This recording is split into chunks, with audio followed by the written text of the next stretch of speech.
No news only views. दर्शकों, बहुत सारा मचा हुआ एक गणित है जिसको समझने की जरूरत है। पहले हम आपसे बात करें कि आपको तारीखों पर भी जाना होगा और उन किस्सों पर भी जाना होगा जिनके बारे में लगातार अभी देश में बहुत कुछ हो रहा है। 15, 16, 17, 18 ये तारीख है, इसलिए ये आगे जाके हम आपसे बात करेंगे। लेकिन उसके पहले बताएं कि नारी शक्ति वंदन अधिनियम संशोधन का जो पूरा खेल रचा गया संसद में, जिस तरीके की स्थिति बनी, और कल राष्ट्र के नाम संबोधन में प्रधानमंत्री जी ने जिस तरीके से बात की, उसमें लगातार ये बात आई कि विपक्ष को लेके उन्होंने कहा कि ये राष्ट्र विरोधी गतिविधि हो गई, वहाँ पर उनको बहुमत नहीं मिला और महिलाओं का सम्मान नहीं हुआ, नारी शक्ति का एक तरह से अपमान हो गया है। इस तरह की बातें आई। हमारे साथ हैं कांग्रेस के वरिष्ठ नेता, पूर्व विधायक, जनरल सेक्रेटरी मध्य प्रदेश के और प्रवक्ता विनय सक्सेना जी। हम आपका स्वागत करते हैं। नमस्कार विनय भाई, जिस तरीके से बात हो रही है लगातार, आज मीडिया में भी अखबारों की सुर्खियां थी कि नारी सशक्तिकरण बिल गिर गया या इस तरीके की बात हो रही है, और मोदी जी का संबोधन, आप क्या कहना चाहेंगे? देखिए, एक तो इसको ये कहना बहुत ही गलत साबित होगा और जो भ्रम भाजपा फैला रही है उसको स्पष्ट उसका जवाब एक लाइन में ये है कि महिला सशक्तिकरण नारी वंदन अधिनियम ये कुछ नहीं कहीं पे गिरा है और ना ही ये निरस्त हुआ है। गिरा क्या है? जो उसके आड़ में, मुखौटे के आड़ में, और जैसी भाजपा की कथनी करनी और मुंह में राम बगल में छुरी, कहने को नारी वंदन महिला आरक्षण बिल, लेकिन उसके पीछे का रहस्य क्या है? परिसीमन, डिलिमिटेशन, और जिसका खेल पूरे देश ने देख लिया और खास तौर ने समय रहते विपक्ष ने इसको समझा। जिस तरह से जम्मू कश्मीर में और जिस तरह से असम में परिसीमन की आड़ में कहीं 8 लाख वोटर हैं, कहीं 25 लाख वोटर हैं, अगर आपने वहां परिसीमन किया और उसके बावजूद इतना अनसंयत किया, इसका मतलब है कहीं ना कहीं आपकी नीयत सिर्फ और सिर्फ एक उद्देश्य पे है कि किसी भी हालत में जो हमारी सीटें बढ़ जाएं, देश चाहे नरक में चला जाए, गर्त में चला जाए, देश में उत्तर दक्षिण के बीच में एक विभाजन की रेखा खिंच जाए और परिसीमन की आड़ में सीटों को ऐसे बना दिया जाए जिसका पूरा अधिकार कहां रहे? सिर्फ केंद्र सरकार के पास। और केंद्र सरकार के अधिकारी किस ढंग से काम करते हैं ये सबने देखा चुनाव आयोग में, और आज सभी जो संस्थाएं ईडी, सीबीआई, सभी शायद, और मेरा नहीं कहना, ये ऑलरेडी कागजात में है। 21 सितंबर 2023 आपको याद दिलाना चाहता हूं, ये कितना महत्वपूर्ण दिन था जिस दिन महिलाओं के पक्ष में आरक्षण बिल लाया गया।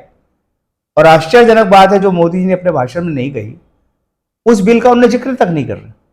और वो बिल कितने से पास हुआ? 424 लोगों से, उसको पूरे और था, उसमें सर्वसम्मति से सर्वसम्मत होके और सबकी खुशी के आधार पे कि महिलाओं को आरक्षण मिले, और उस 2023 के आरक्षण को अगर इन्होंने स्वीकार कर लिया होता तो 543 लोकसभा सीटों में से 180 सीटें 2024 के चुनाव में महिलाओं को आज वहां बैठने का मौका मिल गया होता। तो महिलाओं के साथ धोखा तो अगर किसी ने किया है तो हमारे महामानव 56 इंची विश्व गुरु, जो इस समय पूरे विश्व में जो घटनाएं चल रही हैं जिसमें भारत की नाक कटवा रहे हैं, उसका ध्यान बांट दिया जाए। और हमेशा आपने देखा होगा हमारे विश्व गुरु हर समय ऐसा कोई नया विषय लाते हैं जिस समय पूरे देश में या विश्व में कोई महत्वपूर्ण घटनाएं होती, जहां पे भारतीय जनता पार्टी कहीं ना कहीं कमजोर और सिर छुपाने की स्थिति में होती, फौरन एक ऐसा आप बिल लेके आते हैं जिसमें कहीं ना कहीं ऐसा गड़बड़ करो कि पूरे के पूरा देश का ध्यान उस तरफ बढ़ जाए।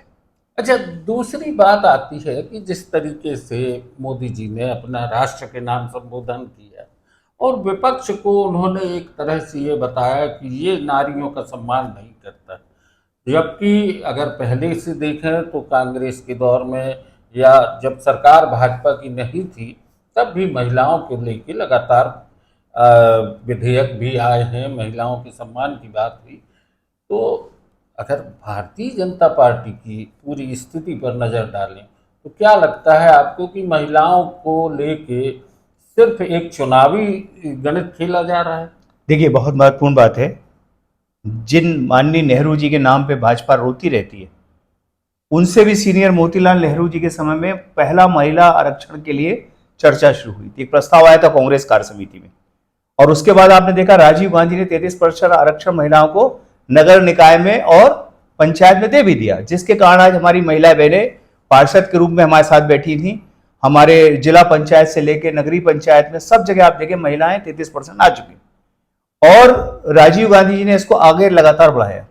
और 2023 के पहले लगातार कांग्रेस ने समय समय पे इसकी अगुवाई की, और आप देखेंगे जितने भी विषय आप महिला आरक्षण के लाएंगे उसकी शुरुआत कहीं ना कहीं कांग्रेस पार्टी की है। लेकिन अगर ये गंभीर होते तो जब 2023 में 21 सितंबर को ये महिला आरक्षण पास हो गया, उसका संशोधन सो रहे हैं जब से बैठे हुए, और उसका संशोधन कब ला रहे हैं आप? 2026 अप्रैल में। आप सोचिए कितने गंभीर हैं किसी काम को करने में।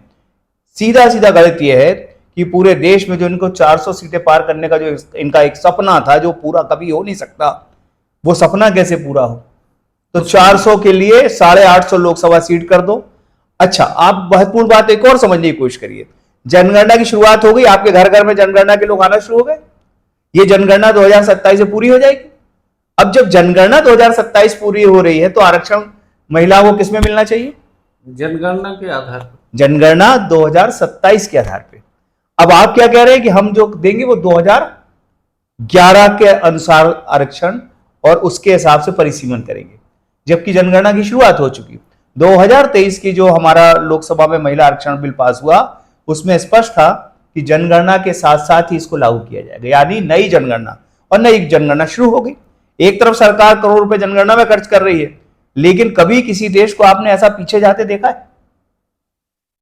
जाति जनगणना की बात खुद लोकसभा में और खुद प्रधानमंत्री जी माननीय राहुल गांधी जी को बात को स्वीकार करके मान लिए थे, और लोग कहने लगे थे, भाजपा के लोग भी, अब तो राहुल गांधी जो कहते वही हमारे प्रधानमंत्री मान लेते हैं।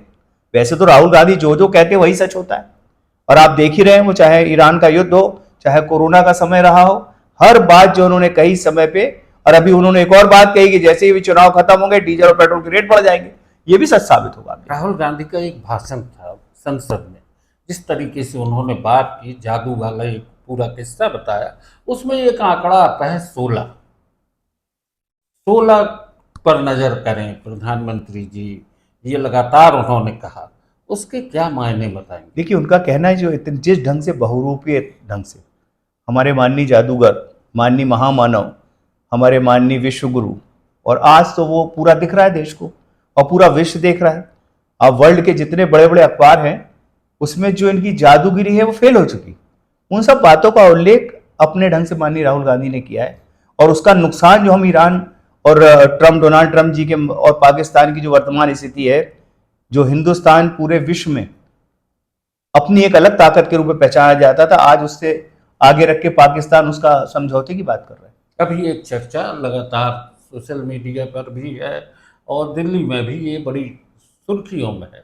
इस 16 के आंकड़े को लेकर जो राहुल गांधी ने बात की है, उसमें यह आता है कि पश्चिम बंगाल के चुनाव के बाद 16 सांसद जो हैं, वो जो एनडीए के समर्थन में हैं अभी, वो इंडिया गठबंधन से जुड़ जाएंगे, और हो सकता है कि ये एक बड़ा सत्ता परिवर्तन का खेल हो जाए। बहरहाल जादू जादू है, जादू हो सकता है। देखिए, मेरा ये मानना है कि देश की जनता को आप अपनी उम्मीदें रख के आते हो, सपने दिखा के आते हो। 2014 से दिखाए सपने पूरे करने को, आपको आज कितने वर्ष हो गए? 11 वर्ष।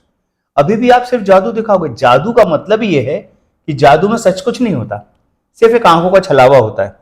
एक बंद डिब्बे से आप कहीं कबूतर निकाल लेते हो, लेकिन कबूतर उससे नहीं निकलता।